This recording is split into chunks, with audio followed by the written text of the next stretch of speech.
ಹುಬ್ಬಳ್ಳಿ ಧಾರವಾಡ ಕೈಗಾರಿಕಾ ಪ್ರದೇಶಕ್ಕೆ ಹಿಡಕಲ್ ಜಲಾಶಯದಿಂದ ನೀರು ಪೂರೈಸಲು ಆರಂಭಿಸಿರುವ ಕಾಮಗಾರಿ ನಿಲ್ಲಿಸಬೇಕೆಂದು ಆಗ್ರಹಿಸಿ ಕರವೆಯ ನಾರಾಯಣಗೌಡ ಬನ ಜಿಲ್ಲಾಧ್ಯಕ್ಷ ದೀಪಕ್ ಗುಡಗನಟ್ಟಿ ನೇತೃತ್ವದಲ್ಲಿ ಬೆಳಗಾವಿ ನಗರದಲ್ಲಿ ಬೃಹತ್ ಪ್ರತಿಭಟನೆಯನ್ನು ನಡೆಸಿ ಜಿಲ್ಲಾಡಳಿತದ ಮೂಲಕ ರಾಜ್ಯ ಸರ್ಕಾರಕ್ಕೆ ಇಂದು ಮನವಿಯನ್ನು ರವಾನಿಸಲಾಗಿದೆ.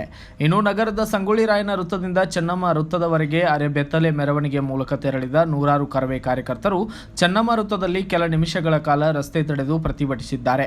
ರಸ್ತೆಯ ಉದ್ದಕ್ಕೂ ಜಲಸಂಪನ್ಮೂಲ ಸಚಿವರಾದಂತಹ ಡಿಸಿಎಂ ಡಿಕೆ ಶಿವಕುಮಾರ್ ಹಾಗೂ ರಾಜ್ಯ ಸರ್ಕಾರದ ವಿರುದ್ಧ ಘೋಷಣೆ ಕೂಗಿ ಆಕ್ರೋಶ ವ್ಯಕ್ತಪಡಿಸಲಾಗಿದ್ದು, ಪ್ರತಿಭಟನೆ ವೇಳೆ ಟೈರ್ಗೆ ಬೆಂಕಿ ಹಚ್ಚಲು ಯತ್ನಿಸಿದ ಕರವೇ ಕಾರ್ಯಕರ್ತರನ್ನ ಪೊಲೀಸರು ತಡೆ ಹಿಡಿದಿದ್ದಾರೆ. ಆಗ ಪೊಲೀಸರು ಹಾಗೂ ಕರವೇ ಕಾರ್ಯಕರ್ತರ ನಡುವೆ ಕೆಲಕಾಲ ನೂಕಾಟ ತಳ್ಳಾಟ ನಡೆಯಿತು. ಅಲ್ಲದೆ ಮತ್ತೆ ಚೆನ್ನಮ್ಮ ವೃತ್ತದಿಂದ ಡಿಸಿ ಕಚೇರಿಯವರೆಗೆ ತೆರಳಿ ಡಿಸಿ ಕಚೇರಿಗೆ ಮುತ್ತಿಗೆ ಹಾಕಲು ಯತ್ನಿಸಿದರು. ಈ ವೇಳೆಯೂ ಕೂಡ ಪೊಲೀಸರು ಮತ್ತು ಕಾರ್ಯಕರ್ತರ ನಡುವೆ ವಾಗ್ವಾದ ತಳ್ಳಾಟ ನಡೆಯಿತು.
Bureau report Mahantesh S Hoolikatti, BV5 news Kannada, Belagavi.